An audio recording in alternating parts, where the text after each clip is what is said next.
নমস্কার, হাতাখুন্তি জমজমাটি রান্নাঘরে আপনাদের স্বাগত।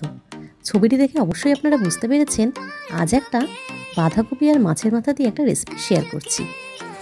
একটা কাতলা মাছের গোটা মাথা নিয়ে নিয়েছি, তেলটাকে গরম করে মাথাটা চটপট করে ভেজে তুলে নিচ্ছি। এরপর কড়াইয়ে আমি এক এক করে ফোড়ন দিয়ে নেব। ফোড়নে দেব তেজপাতা, শুকনো লঙ্কা, সাদা জিরে। এরপর আমি স্লাইস করে কেটে রাখা পেঁয়াজটাকে কড়াইয়ের মধ্যে দিয়ে লাল লাল করে ভেজে নেওয়া পর্যন্ত অপেক্ষা করব। এরপরে লাল লাল করে ভেজে নেওয়ার পরে দেখুন আলুর টুকরোগুলো স্লাইস করে কেটে রেখেছি, এর মধ্যে দিয়ে দিলাম।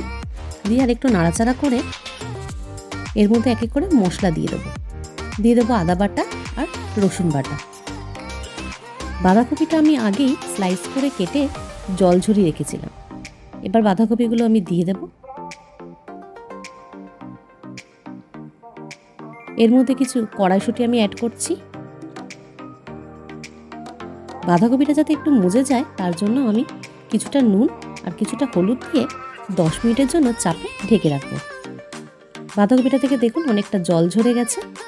এবার আমি স্বাদ অনুসারে চিনি দিয়ে মাছের মাথাগুলো এর মধ্যে এক এক করে দিয়ে দেবো। কাঁচা লঙ্কাটা আমি থেতো করে নিয়েছি, দিয়ে দিলাম।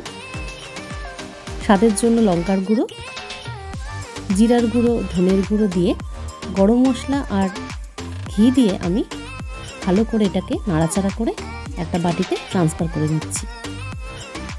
বাঁধাকপি আমার তৈরি। আমার রেসিপিটা যদি আপনাদের ভালো লেগে থাকে তাহলে অবশ্যই একটা লাইক, কমেন্ট আর শেয়ার করবেন। দেখা হবে এটা নতুন রেসিপি নিয়ে। ধন্যবাদ, ভালো থাকবেন।